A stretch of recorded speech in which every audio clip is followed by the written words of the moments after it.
Hello my dear listener, कैसे हैं आप सब। उम्मीद करते हैं कि आप सब ठीक होंगे। तो चलिए हम अपनी इस खूबसूरत सी कहानी की शुरुआत करते हैं। कॉलेज। प्योन ने अनिरुद्ध को लिफाफा देते हुए कहा, यह आपके डैड ने आपको देने के लिए दिया था। इतना कह वो प्योन वहां से चला गया। अनिरुद्ध गुस्से में उस लिफाफा को घूर रहा था। दिया ने इस तरह अनिरुद्ध को घूरते हुए देखा तो कहा, क्या हुआ, आप लिफाफे को ऐसे क्यों घूर रहे हैं, क्या है इस लिफाफे में। अनिरुद्ध ने लिफाफे को अपने पॉकेट में डालते हुए कहा, कुछ नहीं।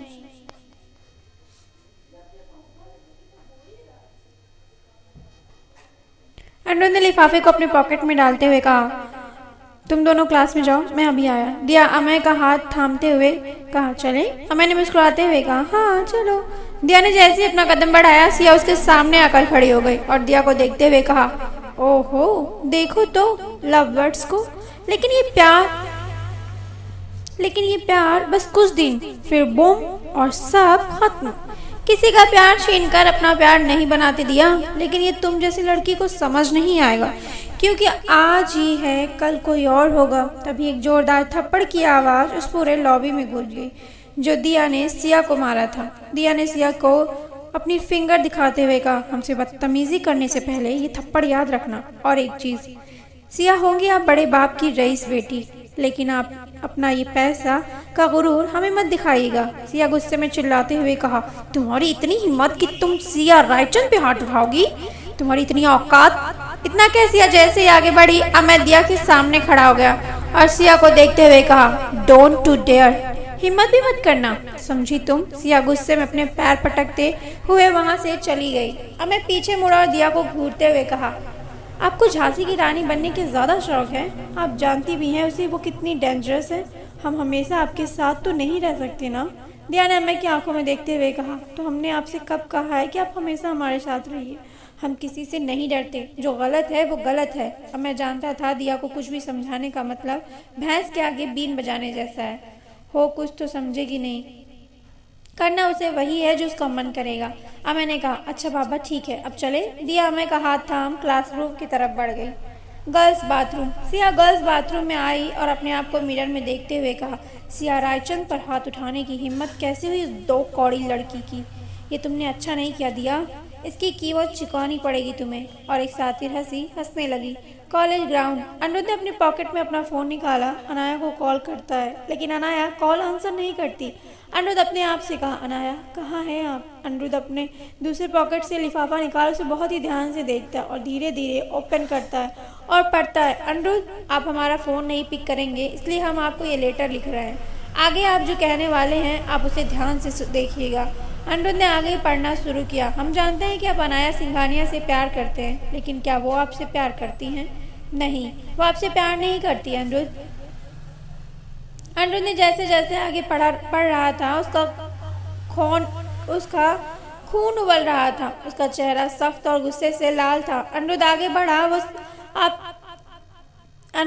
पढ़ा, वो आपसे सिर्फ और सिर्फ प्यार का नाटक करती हैं। जल्द ही ये सच्चाई सबके सामने होगी। अनिरुद्ध ने गुस्से में लेटर को फाड़ दिया और कहा, आपसे उम्मीद इसी घटियापन की थी मिस्टर ओबरॉय। तभी अनिरुद्ध का फोन रिंग हुआ। अनिरुद्ध ने अपने पॉकेट से अपना फोन निकाला और स्क्रीन पर फ्लैश हो रहे नाम को देख जल्दी से कॉल को रिसीव किया और कॉल रिसीव करते हुए कहा, जान आप कहाँ हैं, आप ठीक हैं, आप हैं कहाँ। अनाया ने लंबी सांस लेते हुए कहा, हम ठीक हैं, दादी को कुछ इम्पोर्टेंट काम था तो उन्होंने मैसेज किया था तो मैं उनसे मिलने आ गई। अनाया ने आगे कहा, अनिरुद्ध प्लीज़ आप शांत हो जाएं। अनिरुद्ध ने लंबी सांस लेते हुए कहा, जान आप हमसे सच में प्यार करती हैं ना। या इतना कह अनिरुद्ध चुप हो गया। अनिरुद्ध को इस तरह खामोश हो जाना, अपनी बात को अधूरी छोड़ देना अनाया को अजीब सा लग रहा था। अनाया ने कहा, अनिरुद्ध आज आप हमसे ऐसे सवाल क्यों कर रहे हैं, इस सवाल का क्या मतलब। अनिरुद्ध खामोश था। जब अनाया ने देखा कि अनिरुद्ध कोई जवाब नहीं दे रहा है तो उसने फिर पूछा, अनिरुद्ध हम आपसे कुछ पूछ रहे हैं, आपने हमसे ये सवाल क्यों पूछा। अनिरुद्ध ने कुछ देर खामोश रहा, फिर कहा, आप कहाँ हैं अनाया, हमें आपसे मिलना है। अनाया ने कहा, लेकिन हम अभी आपसे नहीं मिल सकते। अनिरुद्ध ने इरिटेट होते हुए कहा, लेकिन क्यों नहीं मिल सकती आप हमसे, आप कहाँ हैं, आप हमें बताइए, हम अभी आपसे मिलने आते हैं। अनाया ने लंबी सांस लेते हुए कहा, वो हम अभी आपको नहीं बता सकते। अनाया ने जैसे ये कहा, अनिरुद्ध ने गुस्से में कहा, लेकिन क्यों नहीं बता सकती। अनाया अनाया ने अनिरुद्ध से कहा, आप पहले ये बताइए आपने हमसे ये सवाल क्यों किया। अनिरुद्ध ने बिना कुछ कहे कॉल डिस्कनेक्ट कर दिया। अनाया ने देखा कि अनिरुद्ध ने उसकी कॉल डिस्कनेक्ट कर दी, लेकिन अनाया ने एक बार फिर कॉल ट्राई किया, लेकिन अनिरुद्ध बार बार अनाया की कॉल डिस्कनेक्ट कर दे रहा था। अनाया ने गुस्से में कहा, फक। अनाया को इस तरह गुस्सा करते देख सनी ने कहा, क्या हुआ मैम।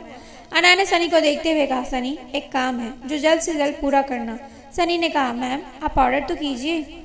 इस वक्त अनाया के फेस पर कोई एक्सप्रेशन नहीं थे। अनाया ने सनी को अपना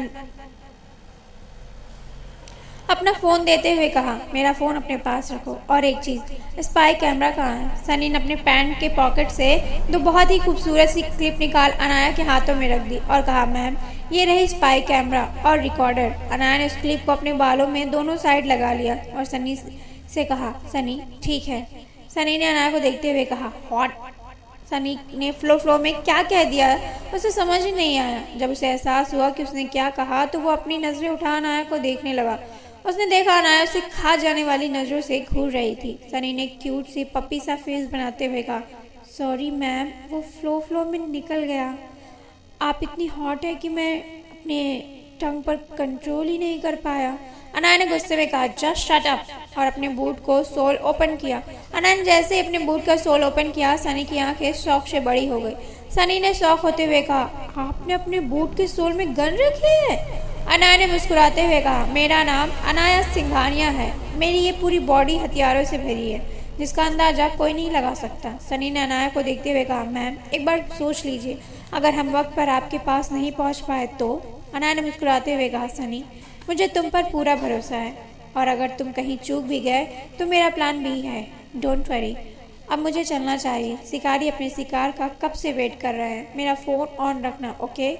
इतना कह अनाया जैसे जाने को ही राजवीर ने पीछे से कहा, ये आग आपने बुझा दी है नहीं, लेकिन हम अपने दिल में लगी इस आग को कैसे बुझाएंगे। अनाया राजवीर के पास आई और उसे देखते हुए कहा, काश हम कुछ कर पाते, हमें माफ़ कर दीजिए।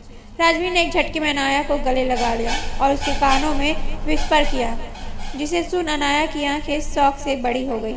अनाया ने एक वर्ड नहीं कहा।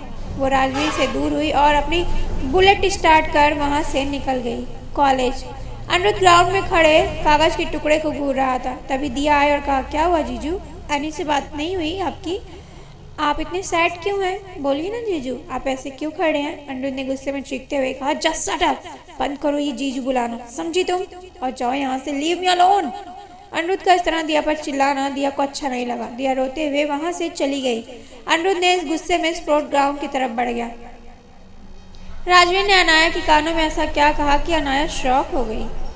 Sport ground. अनिरुद्ध गुस्से में फुटबॉल खेल रहा था। वो अपना सारा गुस्सा उस फुटबॉल पर उतार रहा था। उसकी आंखों के सामने लेटर में लिखे वो 4 शब्द घूम रहे थे, अनाया आपसे प्यार करने का नाटक कर रही है। अनिरुद्ध के दिल में वो 4 वर्ड किसी खंजर की तरह चुभ रहे थे। तभी अचानक अनिरुद्ध के फेस पर एक जोरदार पंच पड़ा, जिससे अनिरुद्ध संभल नहीं पाया, नीचे जमीन पर गिर गया। अनिरुद्ध जैसे ही जमीन पर गिरा तब जाकर उसे होश आया। अनिरुद्ध के होठों के किनारे से खून निकलने लगे थे। अनिरुद्ध ने अपने होठों को निकलते खून को अपने हाथों से पोंछते हुए गुस्से में कहा, यू बास्टर्ड, और जैसे ही अपनी नजरें उठाई उसके सामने अमय गुस्से में खड़ा था। उसकी आंखें गुस्से से लाल थी, फेस किसी ज्वालामुखी की तरह धधक रहा था। अनिरुद्ध गुस्से में उठा और अमय की कॉलर पकड़ते हुए उसकी आंखों में देखते हुए कहा, तुम्हारी हिम्मत कैसे हुई मुझ पर हाथ उठाने की?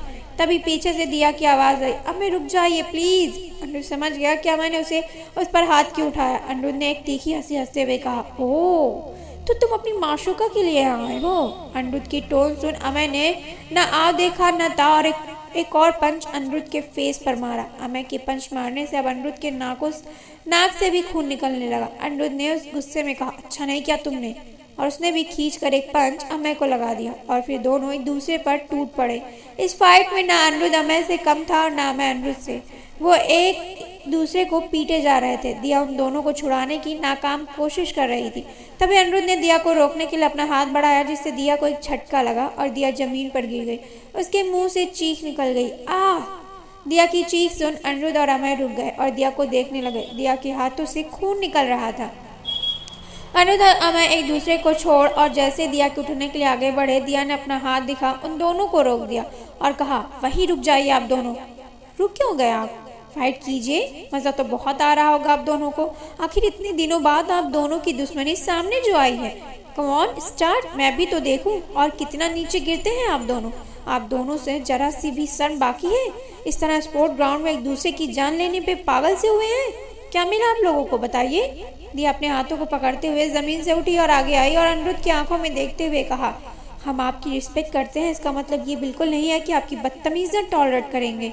और अमय को देखते हुए कहा, और हमने आपको इसलिए बताया था कि आप अनिरुद्ध के पास जाकर उसके गुस्से की वजह जान सके, वो परेशान किस बात से है। इसलिए नहीं बताया कि आप दोनों एक दूसरे के खून के प्यासे बन जाएं। आप दोनों कंटिन्यू